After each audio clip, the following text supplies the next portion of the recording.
So this is my neighbor's fish pond. I've done a lot of videos here, but this is what I just came to show you now, and that is the water hyacinth. This is it. This flower you're seeing, this plant, that's what is called water hyacinth. That's the fish pond. This is where he does some work, sorting and all that. But now look at this fish pond. Let me just show you a few things about the water hyacinth. So if you're running a fish pond, I advise you to get a water hyacinth, especially if you're running maybe the concrete fish pond like this one, or the one that is done with the plastic tank, the one you cut half, plastic tank, or the one you do with tarpaulin.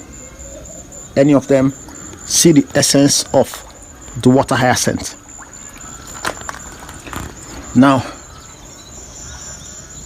what does this plant do for you as a fish farmer? If you own a fish pond, what does it do? It prevents you from changing water every 2 days. You know, my neighbor used to change water every 2 days because the water has to be clean. But with the water hyacinth, it gives the impression that the fish are in their natural environment. That is it. It gives the impression that the fish are in their natural environment.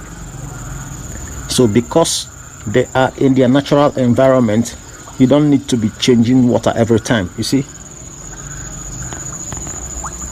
the water in this particular pond has not been changed like for a week, or even it could be left for up to 2 weeks, because this plant keeps it fresh. Not that the water will not get dirty, but even when you come close to this water hyacinth, you will notice the freshness in the air, as if you are in a natural vegetation. That's what it does. You see, so that's the hyacinth. He has about six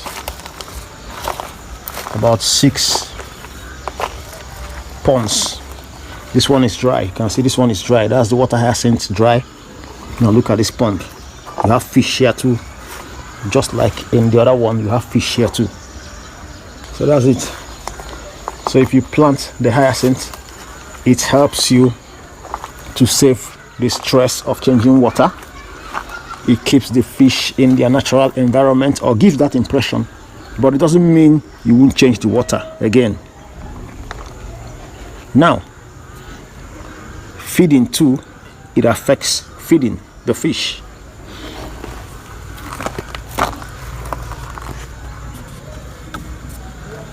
So what happens is that the fish also benefit from the hyacinth, from the water hyacinth, in terms of feeding. There are flies that perch on the flower, the hyacinth, this plant. There are flies that perch on this plant, and then the fish feeds on some of those insects, those flies.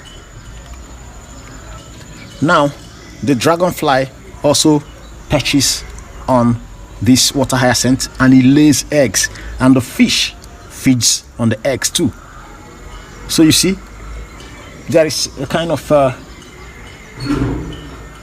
symbiotic relationship between the flies that perch on the water hyacinth and the fish in the pond. But you still need to feed the fish.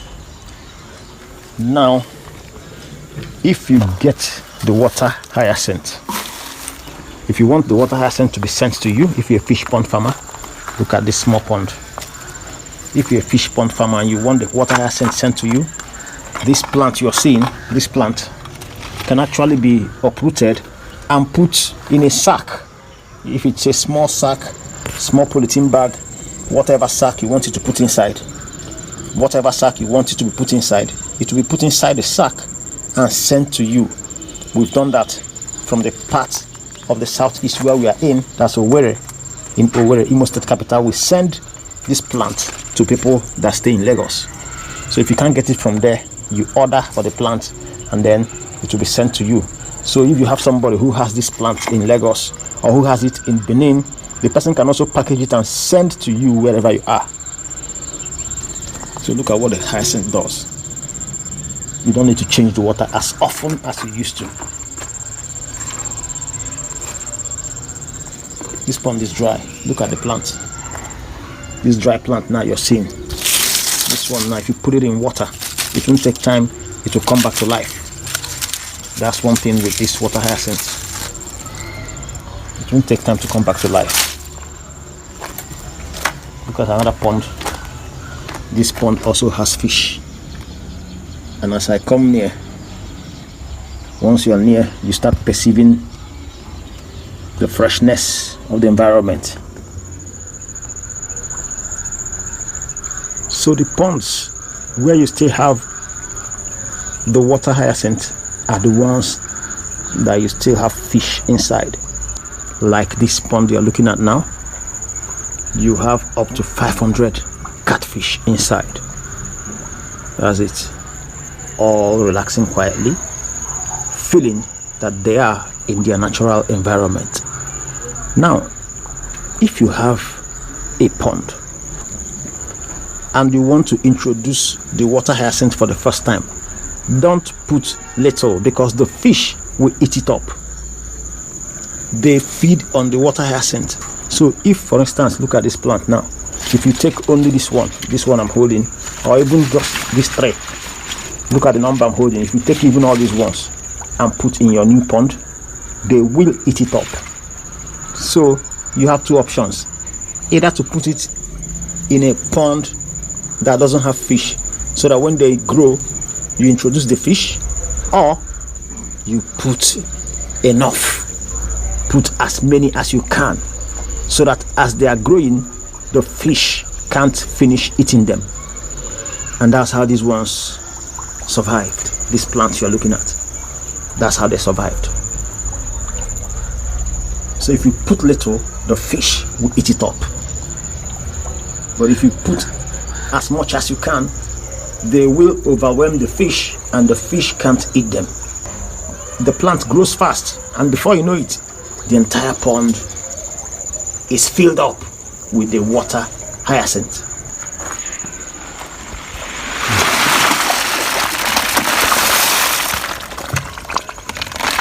Feeding the fish. Awesome.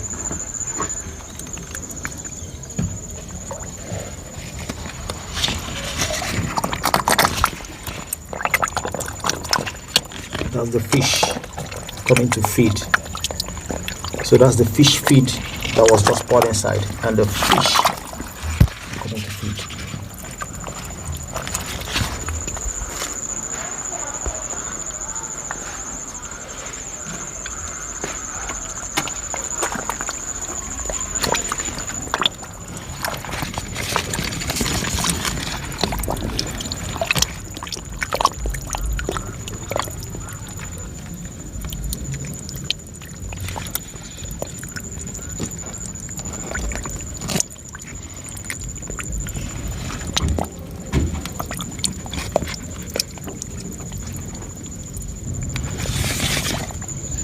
So that's it. When you pour the feed, when you pour their food inside, they rush from wherever they are and begin to feed.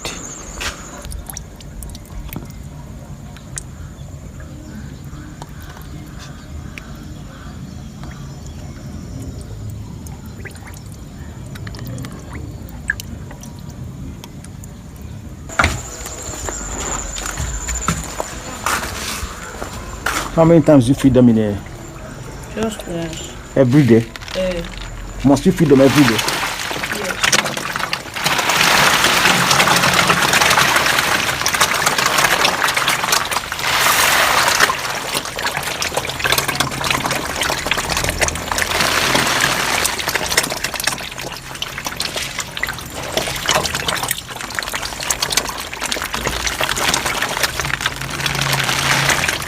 So the fish will come from different parts to this place. This is a feeding zone. Okay, there's a feeding zone. You don't need to go around putting it everywhere. Okay. Because if you go around now, those ones are coming. They might go there later, but sometimes they feed the waste. You normally remove the plants, so there'll be space here for all of them together. But you didn't remove plants now. It's my dad that normally does that.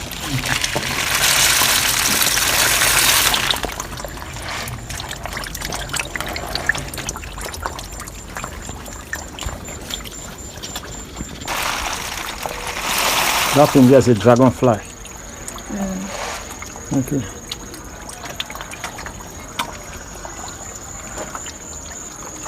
There's one grasshopper. Grasshopper too. Comes here. Wait, does the man do something? There's also a worm. Something like worm also comes here. The fish feed on these things or on their eggs. I think it's on their eggs or on them. I don't know. Like dragonfly, and they come to lay egg. Dragonfly. The dragonfly, the eggs. But this worm now, I don't know what it is. Yes. Okay, that is caterpillar. The caterpillar now. If you fall inside, they'll still rush it. So the caterpillar, once the caterpillar falls inside, the fish will eat it too. That's it. And it's not just one, there may be others. There are others. That's it. So you can see that there is symbiotic relationship that the water hyacinth also helps to bring about. So I've shown you the dragonfly, and this is a caterpillar. Once it falls inside, the fish will eat it too. So that you can see that they feed them, but the feed is not much because the fish, they are augmenting what they eat from the feed. They are augmenting it with other sources of food like the eggs of the dragonfly, the caterpillar I showed you, and some other flies that come around. They augment with the food they get from those other flies that come around. So that's it. That's the water hyacinth, and you have over 500 pieces of catfish inside this pond alone. Just this pond. Now you also have fish inside this one. I don't know how many they have there, but it's not less than 100. You also have here,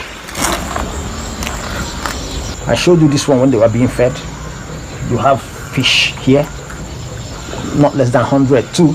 You can see it's a small pond. And then this is another big pond with over 500 pieces of catfish inside here. I also showed you when they were being fed, the fish. Wow. This is a dry pond. You can see water hyacinth dry, all dry and dead. This is another big pond with close to 500 pieces of catfish inside too.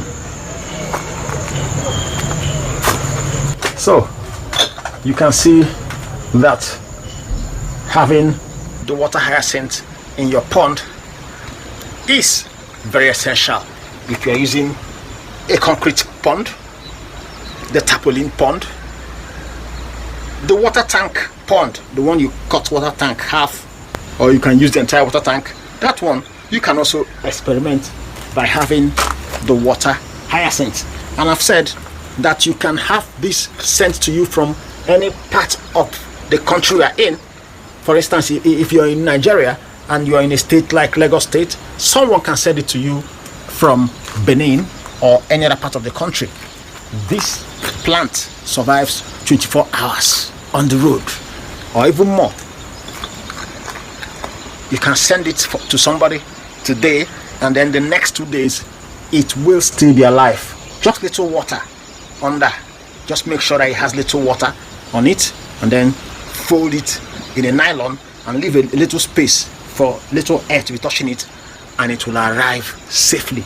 Even after 24 hours, even 48 hours, the water hyacinth will survive the journey. When you are changing water, when you're changing water, the pond smells, the water smells. So those who live around, or somebody who lives in the compound, will be feeling it. But with the water hyacinth, the water does not smell like that. Anyone who is around won't even be noticing any kind of foul odor. No, because the hyacinth keeps the water fresh because of the plant. The activities of the plant keep the water fresh. Just like I told you, it's just like the natural vegetation. And the freshness in the natural vegetation when you are around natural streams and all that. That's what the hyacinth does to the fish pond. So you can actually try it out.